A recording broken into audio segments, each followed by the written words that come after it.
The following is a production of Frank DeFreitas and the Internet Museum of Holography.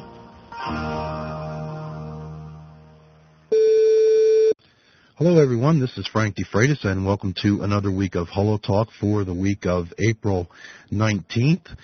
Due to a scheduling affair, the show's going up on Monday night instead of Sunday night. Our guest this week is Steve McGrew from New Light Industries Limited.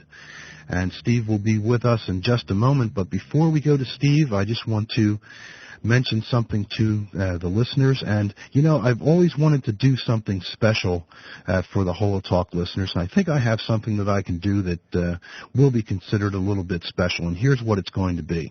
This week I have the 35 milliwatt diode coming in. And this is going to be a very, very important test for holography, because we're going to find out if this 35 milliwatt diode is going to produce a hologram. We've had a lot of luck with the smaller diodes that are contained in the laser pointers, and also with the 15 milliwatt diode from a few weeks back. But when you talk about 35 milliwatts or going up into 50 milliwatts or so, you're getting into some very significant power to create some very nice large format display holograms. So this is an important test. So what I'm going to do for the HoloTalk listeners is this. Next week, I am not going to send out any announcement of the show. And what I'm going to do is when you log on, whoever does log on is definitely going to be a true HoloTalk listener, because they're not going to need the reminder to tune in that I send out with the email each week. And what I will do is when that show starts up, we will cover the 35 milliwatt diode tests in that show. But also, I will give you a URL or a web page to go to see and read about the results. I'll have photos up there of the actual laser diode module. I'll take photos of the holograms that are created, if it does, in fact, create holograms. And you will be the first people to be able to see the results of this test by tuning in to the HoloTalk show. And then later on in the week, I will change that address because if you've been following the experiments done with the laser diode, you know that the first diode page is like diode, and then there's diode 1, diode 2, all the way up. I think we're up to diode 13. Well, this is not going to be diode 14. This will be a special web address that you will only be able to get if you listen to the HoloTalk show. And then later on in the week, I'll take that page and put it into the normal sequence of pages, which will make it the diode 14 HTML on the site itself. So if you're a HoloTalk listener, next week you will not receive an email update for the show like you receive each week if you're on the email list. And don't forget to tune in even though you don't receive that reminder, because it'll be a special show for you. We'll cover the results of the 35 milliwatt diode, and I will also give you the web page address that you can type into your browser and go and see the results before anyone else gets a chance to see them. And hopefully that's something that will be special for a lot of the HoloTalk listeners out there. Let's move on right away to the interview with Steve McGrew. It was a very nice interview. I enjoyed it very much. It was early in the morning. Had a chance to sit down with a cup of tea and talk to Steve about his many, many years involved in the field of holography and the different projects that he worked on in the past, and also the new projects that his company is currently working on at present. And you also find a link to the New Light Industries Limited website right on the HoloTalk page. Before we go to Steve, here's a message from my studio, and as soon as that message is over, we'll go right into the interview. I'm not going to come back on after the interview's over, so I will say thank you now for tuning in, and I hope you tune in each and every week to HoloTalk, the Internet's laser and holography talk show. This is Frank DeFreitas. Take care. Would you like to make your own one-of-a-kind hologram and learn how you can start making holograms on your own at the same time? You can do this and much more by attending one of Frank DeFreitas' holography workshops. From beginner to advanced, Frank's got a workshop that's just right for you. From single afternoon, evening, or weekend introductory workshops to Wednesday evening, 5-week complete courses. And don't forget his newest workshop, Laser Pointer Holography. Located just off the northeast extension of the Pennsylvania Turnpike and Interstate 78, the studio is a quick, non-stop drive from the New York, Philadelphia, and Baltimore, Washington, D.C. areas. For more information, call the studio's toll-free hotline at 1-800-458-3525 and begin your own journey with holography today. That's 1-800-458-3525 for more information on attending a Frank DeFreitas holography workshop today. Why don't we start off with having you tell the listeners a little bit about your background in holography, how you got started, and where you got to where you are now. Okay, so you want my whole history, huh? Yeah, here and there. Did you really work down at Holex in Norristown? Yes. I'm just north of Norristown in Allentown, PA. Here's what I knew about Holex. Was started by two guys named Goldberg. Yes. Is that true? Harry. Okay. Not brothers. Nope, not brothers. Okay, yeah. And they were neighbors. Yes. In fact, they lived at different ends of a single duplex. No kidding. One was a physicist and another one was a... What was he? I think he was a marketing guy. Yeah. Or CPA. I believe he was a CPA. I'm not sure. And Scott Nemsow. Scott Nemsow was hired about the same time I was, shortly before. Yeah. What type of holograms did you do? I think I have a couple of the early Holex holograms, but I'm not absolutely certain. Did you do any white light transmission holograms there? Well, Holex, before I arrived there, had a sort of a mass production system for silver halide film holograms. Mm-hmm.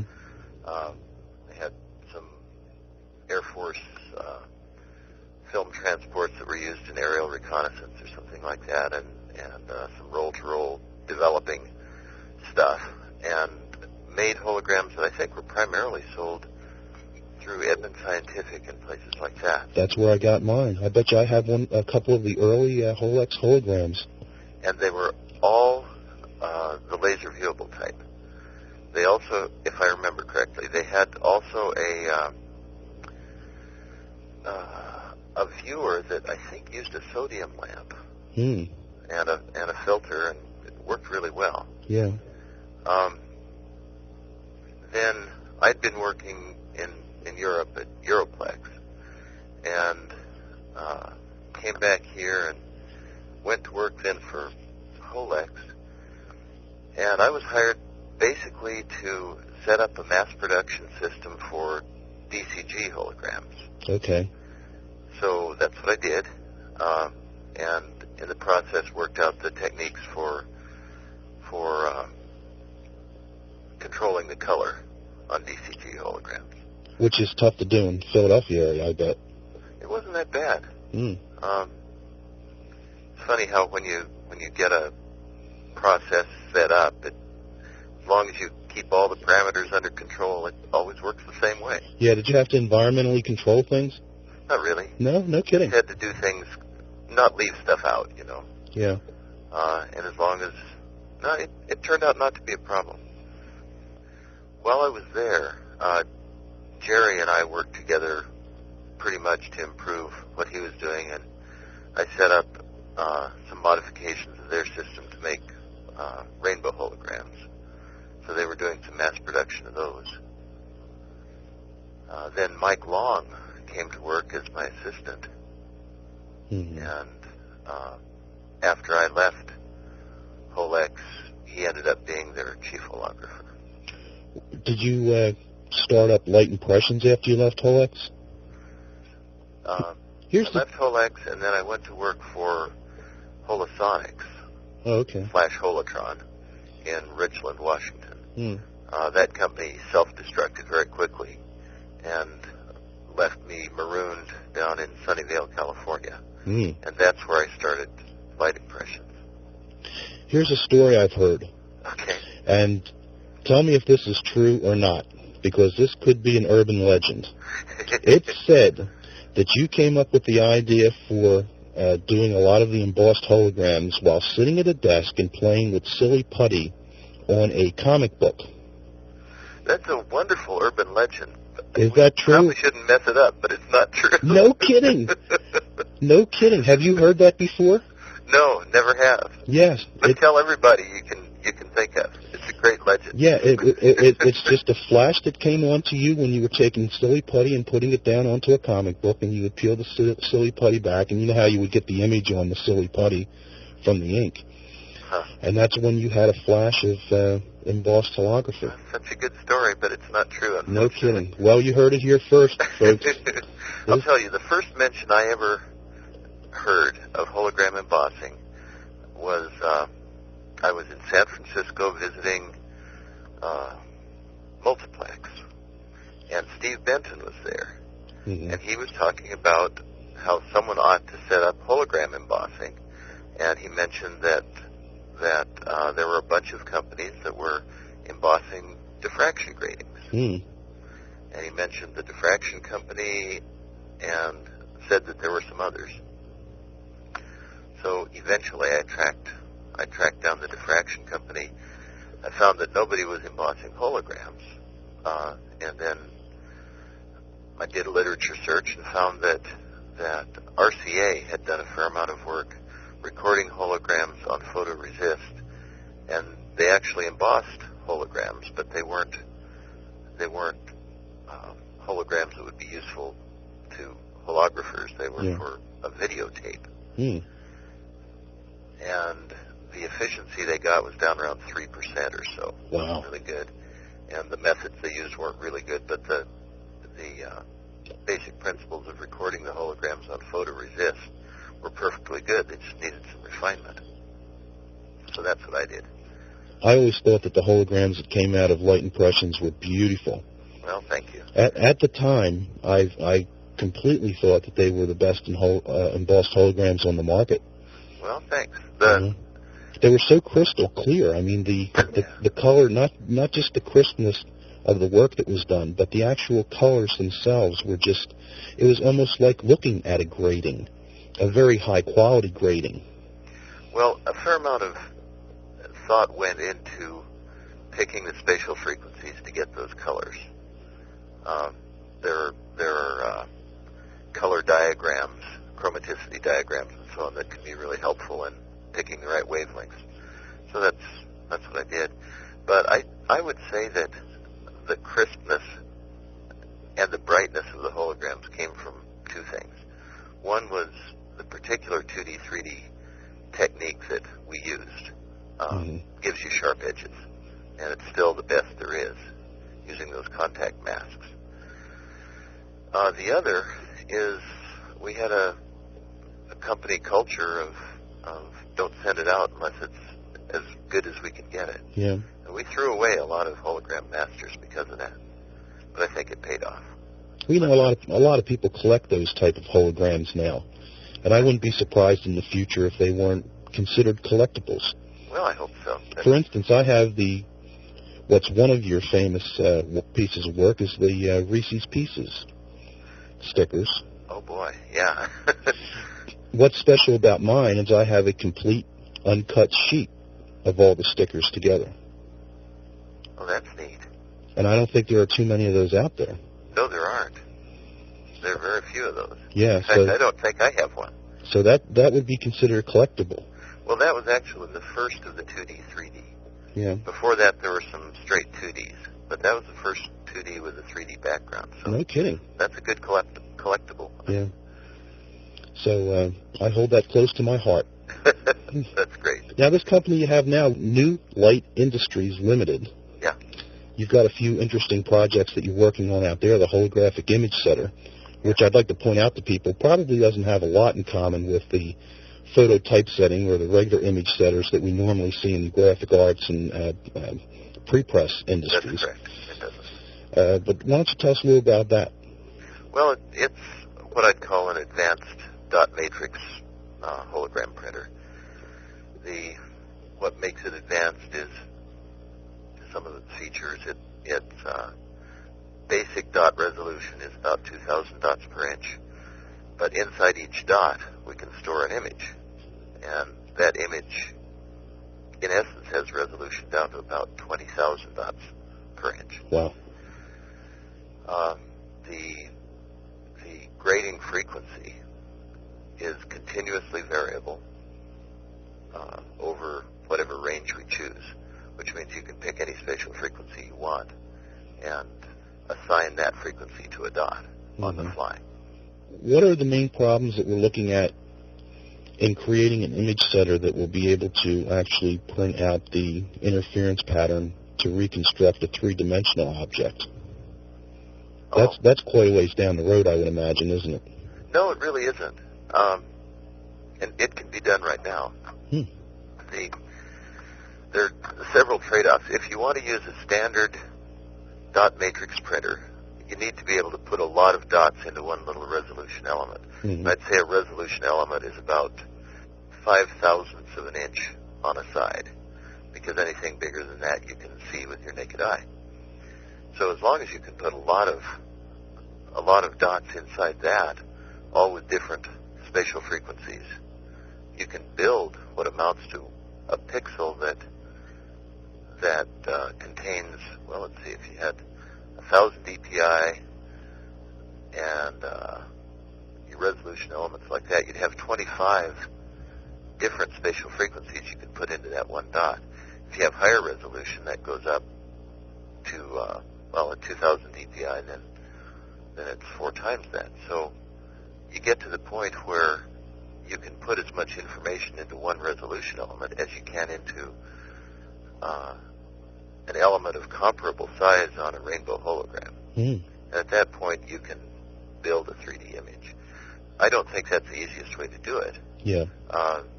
There's a system we have called the Holo Composer, and there's a patent that people can look that up on our webpage, that makes those dots directly without all the computation you'd have to go through to do it with a dot matrix printer. And it's still a dot-by-dot recording process, but each dot is created specifically so that it has the set of spatial frequencies and orientations and things that a comparable dot in a rainbow hologram would have. And how long would you say it takes to actually print one of those holograms out, given a size of, a couple inches by a couple inches? It's a long process? Well, the system doesn't exist currently. We're building it, and it should be done around the end of this year. But our target is to record these dots at 5,000 per inch, and we think that we'll be able to reach about 5,000 per second, and we think we'll be able to reach around 40,000 per second. Now, you don't do this work as much as you do design and build these systems, correct? Yeah, our business is not making hologram masters. We just make the equipment. Now, if someone had one of these holographic image setters and they wanted to set something up as a service for someone, they can accept different file formats and bring those file formats in? Is there a software program that the graphic needs to go through before it's sent to the image setter? We provide the software and we wrote the software that will convert from a BMP to our format. So basically, you can do the artwork design in any art program. Yeah, and it's basically for line art, or you could also take a photo and somehow manipulate the photo a little bit and have some sort of result from that as well, or a graphic logo. You can manipulate a photo. We don't yet have all the features we'd like to work with photos, but so basically, it's graphics and line art and things of that nature, like logos, corporate logos. Sure. Yeah, sure. Now, you also have the hologram reader, which will read a hologram and measure its authenticity. That system was originally developed last year using funding from BMDO, the Ballistic Missile Defense Organization. Their interest, I believe, was because the image processing and image recognition techniques that we've developed could be useful for identifying incoming missiles and separating them from decoys. It's really fast and manages a lot of data. We think the reader is going to make quite a difference in making holograms more secure. You have a ton of patents at your website, and I would suggest anybody that is interested in what it is you're doing and also able to research some of the other patents that are involved with holography to head over there. How many patents do you have? You've got a ton on that webpage. I don't know how many are on the webpage. I think I've got 25 currently issued and a handful pending. Wow, it's incredible. It's expensive. Yeah, and it's a lot of sleepless nights, I imagine. You mean writing patents, or? writing them and making sure that no one's going against them and things like that. Well, yeah, writing them is the fun part. You get into patent litigation and you do lose a lot of sleep. It's not a fun thing. Let's jump back to 1982. Okay. For some of the listeners that are on here that may be even beginning with holography, this would be of interest to them, because you had a paper which you presented at the symposium, the International Symposium out at Lake Forest, for a graphical method of controlling color in holograms. Yes. I've always called this the hinge point geometry. That's what I call it, too. Is that what you call it? Because, I was just looking at the article earlier today, and there's nowhere in the article where I picked up the term hinge point geometry, and I'm trying to think, well, where did I ever hear that this was called hinge point geometry? But that's I'm not sure. Yeah. Why don't you tell the listeners a little bit about that paper, because that's one of the areas that a lot of people like to move on to, is doing multiple color holograms, and it's a very easy method, right? Yeah, it is an easy method. Way back when I was developing the 2D, 3D technique, color control was a top priority. And there are these equations that you can manipulate to tell you what angles and wavelengths and so on to use. But they're sort of cumbersome, and for people who don't have a strong math background, they're not very useful. So I set out to develop a mechanical or a graphical visual method for producing the same results that the equations would, and it turns out that you can build a little mechanical linkage that solves the equations. Mm-hmm. So I went from designing a mechanical linkage to working out a technique for just working out the angles on graph paper with a compass and a straight edge. Mm. And it ended up so simple and so kind of obvious that I wrote up a paper on it. And actually, John Kaufman presented that paper. Yes. Your wife was expecting. That's right. That's right. He wasn't actually born during the conference, but he could have been. Yeah, he could have been, yeah. So I wanted to be there for it. How old is he now? 16. Yeah, I could have done that math, but I'm just fried. 16. Do you have any other children? Yeah, I have a 7-year-old, just turned 8. Oh, no kidding. And I've got a daughter who's in her early 30s. Wow. And a bunch of grandkids. No kidding. There's a lot of families out there in holography that we don't hear much about. We hear about the people that work in holography, but we never picture them having a family. Well, it's funny, we were all pretty young when we started in this, and now, funny thing, a few decades have gone by. How we should all get together for a clam bake someday. Well, Posey Jackson used to do that. Mm-hmm. Remember that? Up on Long Island. Yeah, the Hamptons. That's right. Yeah. Yeah, that was fun. So I'd like to put a link also to that specific page for your graphical method, because a lot of people are starting to do holograms with these inexpensive laser diodes now. Oh, great, yeah. And I have a 35 milliwatt coming in this week. 35 milliwatts of power. It's around 650 nanometers, which works out okay with some of the materials that I'm using, because they have a spike at 647 for krypton. And the whole thing, if you were to buy the separate parts of the diode, the collimating lens, the barrel, and the driver, it runs around $200. Great. 35 milliwatts of power. That's awesome. That's incredible when you compare that to a 35 milliwatt spectrophysics he-need. No kidding. So it's allowing people to get involved with holography that normally would not want to put out a lot of money to get involved with it. And I think doing multiple color holography is probably one of the most rewarding creative things that you can do in holography. And your paper is just absolutely perfect for that, because I used your paper when I started to do color holography back in the 80s. Well, in that paper, I think the part that was a real innovation, other people had been making color transmission holograms, but the innovative part of that paper is almost overlooked, and that's the color control techniques for reflection holograms. Yes. John Kaufman had a need for that, and he knew about the color control I was doing in transmission holograms and asked how to apply that to reflection holograms. I worked that out, he tried it, and it worked really well. So. I love multiple color reflection holography. It's beautiful. And Kaufman, I guess, has to be considered the best. I remember the test he did that really proved it was working. It was It was the end of a tree branch that had twigs going in all directions. The whole image was about a foot deep. And he was trying to get all the different color components to superimpose through that whole volume. Mm-hmm. It's really hard, but it turns out that if the geometry is followed just right, and the color, the swelling, and all that sort of thing is done appropriately, they match up perfectly. Wow. It's really rewarding. Well, Steve, is there anything you want to add before we close this out? Any topics that you'd like to bring up, or an announcement on a project or something? No, I can't think of anything. I welcome people to come see our webpage, and we'll be updating it as new developments come along. Okay. And we will have a link. In fact, there is a link to the New Light Industry Limited website on the HoloTalk page. If you just scroll down, you'll see the link right there, as it is every week for our guests, where you can go and visit their website and see what it is that they're doing.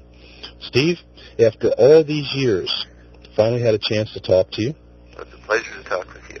And believe it or not, people from all over the world will be logging on to hear this show. I keep track on who comes through. Well, I don't know them personally. I just get IP numbers, and I can transpose those IP numbers into areas of the country or the world where the IP originated from. And there's about 42 countries that log on to listen to this. Boy, how many listeners?